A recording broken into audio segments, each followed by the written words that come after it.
Welcome back to Established Dominance Fantasy Football. I'm your host, Ding, and today we're going to discuss the free agent acquisition budget process. Say that 5 times fast, commonly referred to as FAAB. Free agent bidding can be the difference between winning and losing your league. Between injuries and bye weeks, fantasy managers have to have a solid plan to fill gaps in their teams when the problems come up. And they will. Before we dive in, if you enjoy this podcast, please hit the like and subscribe buttons and follow us on X at Established Dominance. All right. Let's start by getting you caught up on news and injuries. Today was a major cut day for teams across the NFL. There were no real surprises with the top tier players. It mostly involved backups like Donta Foreman, who was a victim today, and he was being drafted as forwards change of pace back in Cleveland.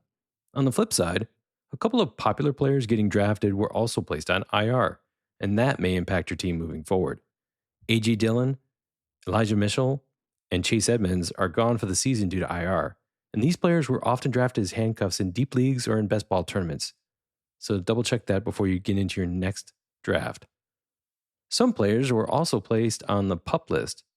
Most were predictable, like OBJ, Nick Chubb, Tyler Higbee. Now these are 3 big names, but with their injuries, you expected that. But that also opens up opportunities for guys like Colby Parkinson to be the starting tight end in Los Angeles. And he's a potential top 15 sleeper for the first 4 weeks. So keep that in mind. Now, remember what I said about how bye weeks can affect players when they return? Teams usually bring back players after bye weeks if it's conveniently aligned with when they would normally come back. Now, example, Nick Chubb blew out his knee last year, right? His bye week is week 10. Now, when you blow out your knee like that, ACL and MCL, there's no way you're coming back in 9 months. Him going on the PUP for 4 weeks makes total sense. But I don't even see him coming back until at least week 9 or 10. I'm guessing he doesn't come back until week 11 based on when his bye week is.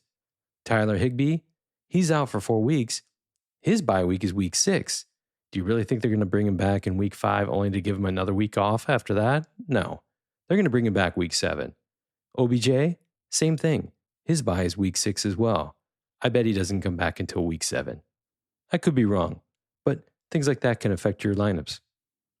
All right, finally, in the you can't make this stuff up news, Kyren Williams is now the punt returner in Los Angeles. Yes, he has done this before, but WTF. I mean, he scored 15 touchdowns, over 1,300 yards, bell cow back, and they make him the punt returner. Are you serious? All right, based on this news, I'm going to drop him from number 6 to number 9 in my top 20 running backs and move everyone up 1. But I gotta be honest. One bad late hit on your punt returner and the dude is done for the season. I have no idea what the coach is thinking, but if he gets hurt on a punt return, he's fired. All right, now you're caught up. Okay, so now it's time to get into the meat of what we're going to talk about. So what is FAAB? Well, if you're new to this concept, FAAB is a system used in many fantasy football leagues for acquiring free agents. So instead of the traditional waiver wire priority, where the team with like the worst record gets the first pick, FAAB gives every team a budget and you all get a fair shot at getting whoever the free agents are for that week. Typically, it's from the start of the season all the way up until a certain point where they cut it off and you get to bid every week based on that. And then the bids happen multiple times per week. Big picture. Each team is given a set amount of virtual money. It's like $1,000 in a lot of leagues, or maybe it's $100, whatever. You get that for the whole season. When a player becomes a free agent, instead of you just adding him to your team, you put in a blind bid so no one else can see your bid, all right? And then at the deadline, the highest bid on that particular player wins.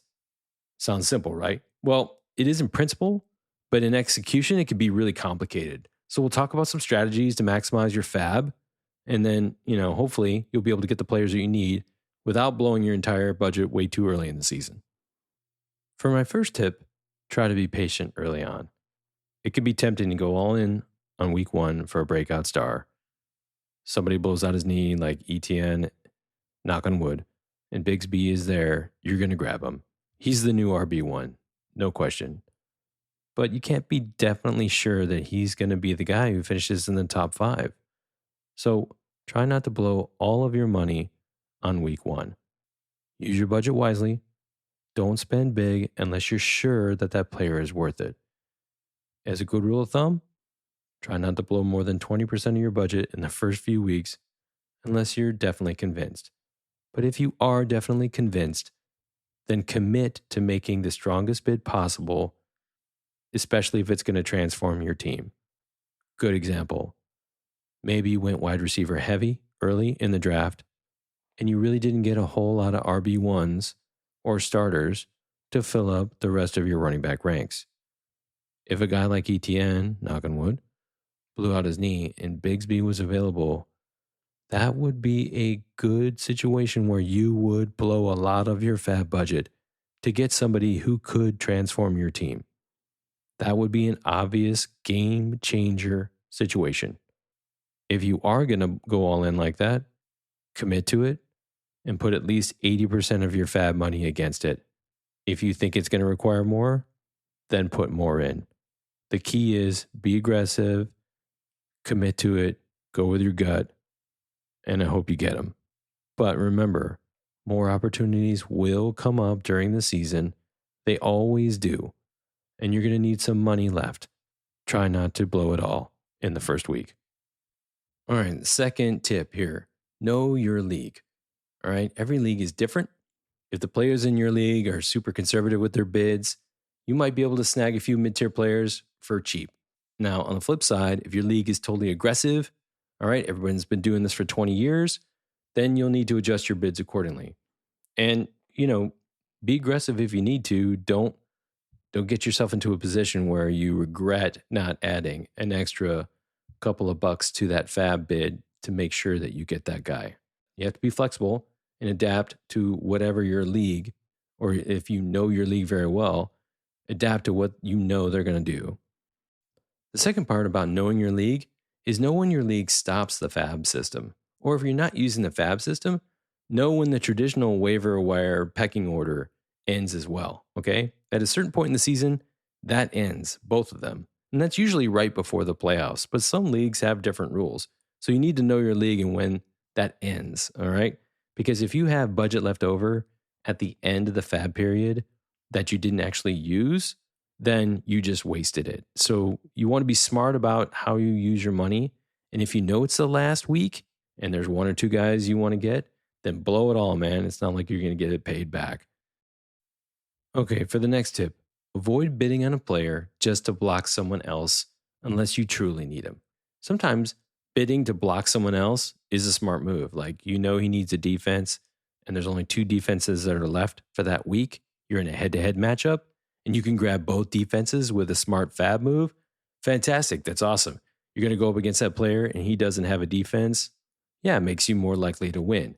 But you need to be smart about it. If you're blowing all of your FAAB money in order to do that, and then some big player drops and you're unable to get them, well, that's going to hurt your team overall. So, yeah, it might win you 1 week, but how much is it going to cost you to make that happen? The best advice there is just prioritize the needs of your own team. If it makes sense and you can block a guy super cheap and it's not going to affect you long term, then go for it though. I like being aggressive when it comes to that. For the next tip, target value players. A crucial strategy is looking for guys who might not be on everyone's radar, but they have the potential to become weekly starters. This could be like a backup running back, a wide receiver, a rookie more than likely that teams aren't playing just yet, but he's starting to get sporadically added in to the game flow every week. These guys could turn out to be game changers later in the season, especially if somebody gets hurt. And sometimes you can get them for a fraction of your FAAB budget. As the season progresses, look for the losing teams, because if those guys have already figured out that they're not going to make it to the playoffs, a lot of times they'll play rookies that they drafted more to evaluate where they're going to be next season. So that handcuff running back, that second or even third stringer that hasn't got a whole lot of playing time, and they're like, you know what? We're going to rest our starter because he's really good. Our backup, he's gotten plenty of play, but we just don't know what the rookie is like from game to game. If we give him 20 carries, let's figure it out. And they often put those guys in. They're cheap targets on the waiver wire. You can grab them before the fantasy playoffs. But then that's about the time when these teams normally throw in the towel and they start playing their young guys. And that might be the time when you find the breakout. So look for those guys just prior to the FAAB period or the free agent period ending. And maybe if you've got the room on your bench, grab one or two of those guys. You might get lucky. Now, every time that you add a FAAB bid, I think it's important to talk about this, you need to put a conditional bid on top of it. A lot of the fantasy platforms allow you to add backup options to your bid request. If you don't win your first choice, if you have a conditional bid, the system will automatically move to the next player in line. And this way, you maximize your chances of improving your team without having to log back in, place another bid if your first one doesn't get through. It's just, it's a simple tip. It can save you time and frustration, especially if you're in a really competitive league. For my next tip, don't forget to save some budget for a stretch run. As you get deeper into the season, injuries start to pile up. You can't foresee them happening, all right? New opportunities are going to come up. Save some money, for week 10 or 11, and that can make all the difference, especially if, you're going for a defense or maybe your kicker gets hurt or something, or, one of those rookies we talked about before. So don't blow it all by week 9 and then have nothing left. You've got to have something left. As a general rule, I recommend having at least 5% of your budget remaining before you ever get into the fantasy playoffs, okay? So save that little bit, and then when you are certain that you are not going to bid on anyone else, well, that last week, whoever you grab, just burn it all and make sure that you get that person or somebody else has to at least pay up to get them. Okay, for the next tip, don't be afraid to spend. Now, I've already touched on this already, but I need to repeat this, okay? Don't be the guy who misses the bid by $1 or $2 and then regrets it because your bro who got that player whoops you in the next week. Because you're just going to be kicking yourself the rest of the season. Even if you get decent, even if you get in the playoffs, you're going to be thinking, man, if I had that dude, I would have dominated. If you see a top tier talent come available, all right, do an injury or whatever, if you have to go all in, be Mr. Vegas, do it. If you're certain that that is the guy who's going to win it all for you, don't be afraid to spend. You don't want to be thinking back on what could I have done. Hopefully, all of that made sense. FAAB is basically about smart spending. Think about what we talked about. And if you're unsure, just trust your gut, like I always say. Now, what if you're not in a FAAB league? Okay, a lot of leagues have basic waiver wires. Players are placed on waivers automatically at the beginning of their games each week, and they normally stay on waivers all the way until the end of the first free agency period the following week. Usually it's Tuesday or Wednesday. Depends on the league. Again, know your league. Typically, leagues also have another free agency period that's awarded on Friday evening, but those only involve players who were dropped on the previous free agency period or players who were locked on Thursday because they played the Thursday night game. Strategies for these leagues are very similar to what we've already discussed. However, the order of preference, aka the first to pick, is usually determined by the worst record the previous week, and it continuously runs throughout the season. You need to know your league. Again, here we are, know your league. Find out what that priority order or how it's determined. Sometimes the best thing that can actually happen to you is you lose week 1, by like a large margin, and then you get the number 1 waiver pick, which a lot of times week 1, that's where you see the blood come out and people get hurt. And that's when you can get that number 1 running back backup or quarterback based on whoever falls out. You never know what's going to happen, but know your league. Second point here is keep in mind backups are backups for a reason. Most likely they didn't have starter talent, and that's why they're the running back number 2. Great example, Kyron Williams. He's awesome. He's proven that he is an RB1, a top 5 running back. Blake Corum. Well, he looked good in college. He has a lot of potential. He's on the right team, but just because Kyron Williams, if he were to get hurt, let's hope he doesn't, but if he were to get hurt, it doesn't mean that Blake Corum's just going to step in and be a top 5 running back. He doesn't know the blitz packages. He's probably not that great in pass pro. He doesn't know all the audibles yet. He probably doesn't know the entire route tree. So he needs to learn all of that stuff. He's a backup for a reason. You thrust him into that role early on, He could be successful, he may fail, he may be mediocre. The bottom line is you have to go with your gut. So just pick that, make the best decision that you can. The ones that always pique my interest are the rookie backup running backs of the wide receivers who don't get to be starters because they're just too new and they don't have any history. So when I see a longtime starter go down and his RB2 is a rookie, then I want to go grab him. But temper your expectations. You could be disappointed here. Here's some sneaky techniques that I use to win my leagues that you could potentially get away with in yours. The first one is check the schedule of your head to head matchups when the bye weeks are active. Whoever you're playing that week, he could be missing a key player. I will look through their entire lineup for that week to see if they're missing like their starting quarterback or their starting running back and to see what their bench is like. If they don't have a backup for that guy, they're going to need to go get him off the waiver wire. And then I'm going to go to the waiver wire and check and see who the best player is that I think that they would grab. Now, whoever that is, if I have the bench to grab that guy, I will grab him at least 2 weeks in advance.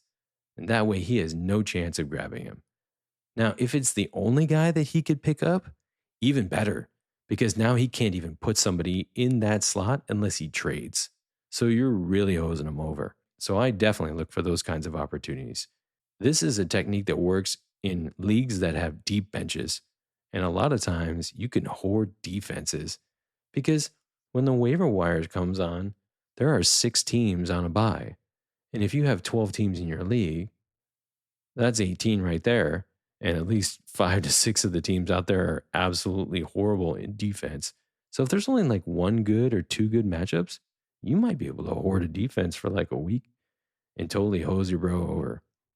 And I like doing that. So look for those opportunities, all right? You could win championships on that. I have. Okay, second sneaky thing.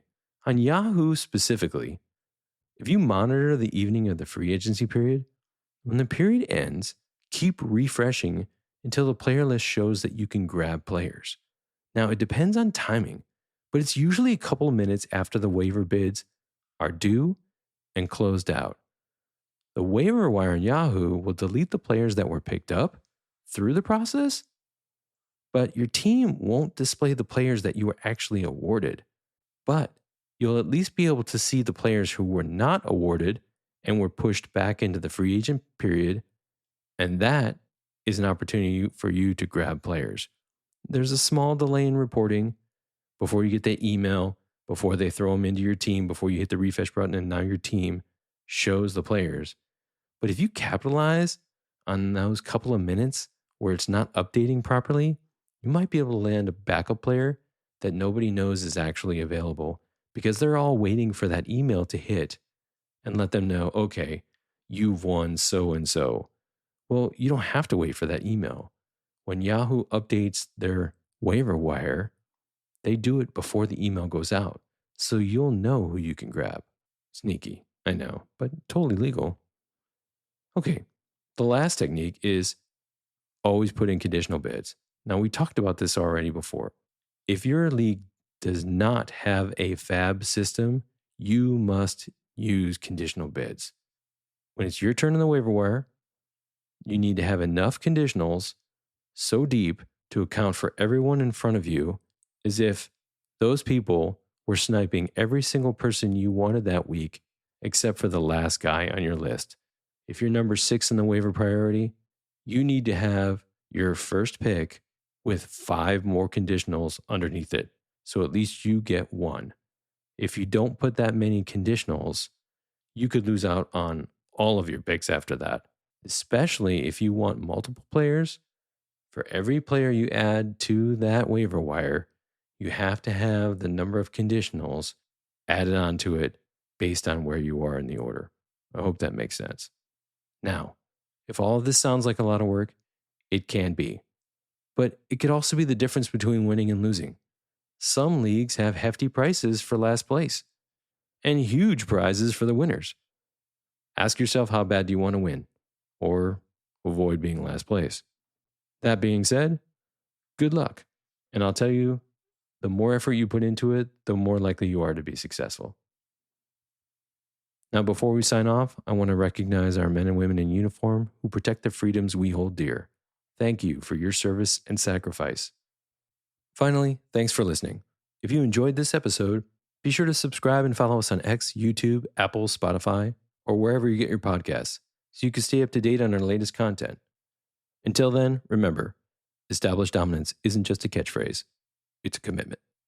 Are you ready?